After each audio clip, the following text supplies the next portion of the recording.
5 વર્ષ અગાઉ જ્યારે કોવિડ-19 પેન્ડેમિકે સમગ્ર વિશ્વને હચમચાવી નાખ્યું હતું અને ગ્લોબલ ઇકોનોમીને ડામાડોળ કરી દીધી હતી, ત્યારે પણ અમેરિકનોએ કલ્પના નહોતી કરી કે આગામી દિવસોમાં બેરોજગારી વધી જશે. પરંતુ હાલમાં પ્રેસિડેન્ટ ટ્રમ્પ જે રીતે દેશ ચલાવી રહ્યા છે તે જોતા અમેરિકનોને લાગી રહ્યું છે કે આગામી સમયમાં દેશમાં બેરોજગારી વધવાની છે.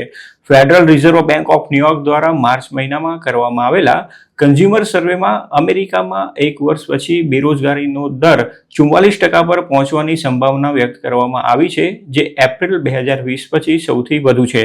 સોમવારે જાહેર કરવામાં આવેલા ન્યુયોર્ક ફેડના સર્વે ઓફ કન્ઝ્યુમર એક્સપેક્ટેશનના ડેટા પ્રમાણે અમેરિકનોનો આઉટલુક નિરાશાવાદી બની રહ્યો છે અને અણધારી ફેડરલ પોલિસીસના કારણે અનિશ્ચિતતા અને મંદીનો ડર સતાવી રહ્યો છે. આ સર્વેમાં લોકોએ જણાવ્યું હતું કે તેઓ પોતાની જોબ સિક્યોરિટીને લઈને ચિંતિત છે. આગામી વર્ષમાં જોબ ગુમાવવાની સરેરાશ સંભાવના વધીને 15.7% થઈ ગઈ છે, જે 12 મહિનામાં સૌથી વધારે છે. ભલે સર્વેમાં અમેરિકનો પોતાની જોબને લઈને ચિંતિત હોય, પરંતુ માર્ચ મહિનામાં યુએસ જોબ માર્કેટ ઘણું જ મજબૂત રહ્યું છે, જેમાં રોજગાર વૃદ્ધિનો સિલસિલો યથાવત રહ્યો છે. લેબર માર્કેટ કન્ઝ્યુમર સ્પેન્ડિંગ અને ઇકોનોમિક ગ્રોથને ટેકો આપ્યો હતો. જોકે તેમ છતાં વધતા જતા નિરાશાવાદી દ્રષ્ટિકોણથી લોકો પોતાના ખર્ચાઓ પર કાપ મૂકી શકે છે તે અંગેની ચિંતાઓ વધી ગઈ છે, જેના પરિણામે બિઝનેસ ઇન્વેસ્ટમેન્ટ ઘટાડો થઈ શકે છે અને એકંદર ઇકોનોમીમાં મંદી આવી શકે છે. હાલમાં પ્રેસિડેન્ટ ડોનાલ્ડ ટ્રમ્પે રેસિપ્રોકલ ટેરિફ લગાવીને જે પરિસ્થિતિ ઊભી કરી છે તેના કારણે મોંઘવારી વધી શકે છે અને અમેરિકા જ નહીં પરંતુ વિશ્વમાં મંદી આવશે તેવી ચેતવણી આપવામાં આવી રહી છે અને તેના કારણે અમેરિકનોને હવે ઇકોનોમીમાં વધારે વિશ્વાસ નથી રહ્યો. મિશિગન યુનિવર્સિટીએ શુક્રવારે જાહેર કરેલા તેના લેટેસ્ટ સર્વેમાં જણાવ્યું હતું કે આ મહિને કન્ઝ્યુમર સેન્ટિમેન્ટ 11% ઘટીને 50.8% થઈ ગયું છે, જે 1952 બાદ રેકોર્ડ બીજા ક્રમનું સૌથી ઓછું રીડિંગ છે. એપ્રિલ મહિનાનું આ રીડિંગ ગ્રેટ રિસેશન એટલે કે મહામંદી દરમિયાન જોવા મળેલા રીડિંગ કરતાં પણ ઓછું છે. ટ્રમ્પના ટેરિફ વળગણે મોંઘવારીનો ખતરો વધારી દીધો છે અને મંદીના પણ દાખલા વગાડી દીધા છે.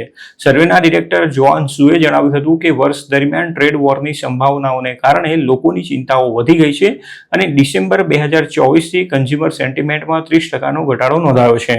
એક તરફ એક્સપર્ટ્સ મંદીની ચેતવણી આપી રહ્યા છે, તો બીજી તરફ યુએસના જાણીતા બિલિયનર હેજ ફંડ મેનેજર અને દુનિયાના સૌથી મોટા હેજ ફંડ બ્રિજવોટરના ફાઉન્ડર રે ડાલિયોનું કહેવું છે કે ટ્રમ્પ હાલ જે રીતે કામ કરી રહ્યા છે તેનાથી મંદી નહીં પરંતુ તેનાથી પણ વધુ ડરામણી સ્થિતિ સર્જાઈ શકે છે. ડાલિયોએ અમેરિકા અને ચાઇના બંનેના હિતમાં હોય તેવા ટ્રેડ એગ્રીમેન્ટની હિમાયત કરવાની સાથે ચીન ડોલર સામે યુએનને એપ્રિશિએટ કરે તેવો મત વ્યક્ત કર્યો હતો. આ ઉપરાંત અમેરિકા અને ચીન બંને પોતાના વધતા દેવા અંગે વિચારવું જોઈએ તેવી પણ ડાલિયોએ સલાહ આપી હતી. અમેરિકાની કોંગ્રેસે ફેડરલ ડેફિસિટ એટલે કે દેશના દેવાને જીડીપીના 3% સુધી મર્યાદિત કરવું જોઈએ તેમ ડાલિયોએ સીએનબીસીના એક કાર્યક્રમમાં બોલતા જણાવ્યું હતું. જો આમ ના થયું તો તેનાથી સપ્લાય ડિમાન્ડનો પ્રોબ્લેમ ઊભો થશે અને તે મંદીથી પણ ઘાતક સાબિત થઈ શકે છે. ટેરિફ વોર બાદ બોન્ડ માર્કેટમાં જે કડાકો જોવા મળ્યો હતો તેનો ખાસ ઉલ્લેખ કરતા ડાલિયોએ કહ્યું હતું કે પૈસાની ખરી વેલ્યુ દાવ પર લાગેલી છે અને બોન્ડ માર્કેટમાં જે ધોવાણ જોવા મળ્યું છે તેને ઇન્ટરનલ અને આંતરરાષ્ટ્રીય બાબતો સાથે સીધું કનેક્શન હોય છે. 1971માં અમેરિકન પ્રેસિડેન્ટ રિચાર્ડ નિક્સને ગોલ્ડ સ્ટાન્ડર્ડને રદ કર્યું હતું અને 2008ની ફાઇનાન્શિયલ ક્રાઇસિસ વખતે જે ઉથલપાથલ જોવા મળી હતી તેનાથી પણ વધુ નુકસાન હાલ સર્જાયેલી સ્થિતિમાં થઈ શકે છે.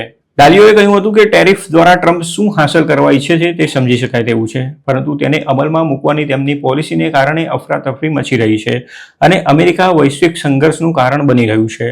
અમેરિકા હાલ જે દેવું કરે છે તેના માટેની મોટાભાગની રકમ સરકાર બોન્ડ વેચીને ઊભી કરે છે.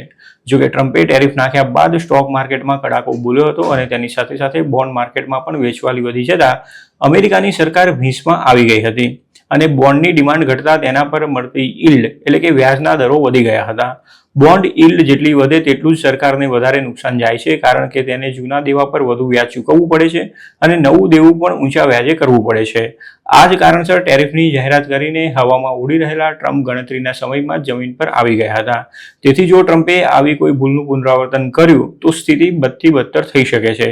અમેરિકન બિલિયનર ડાલિયોનું પણ કંઈક આવું જ માનવું છે.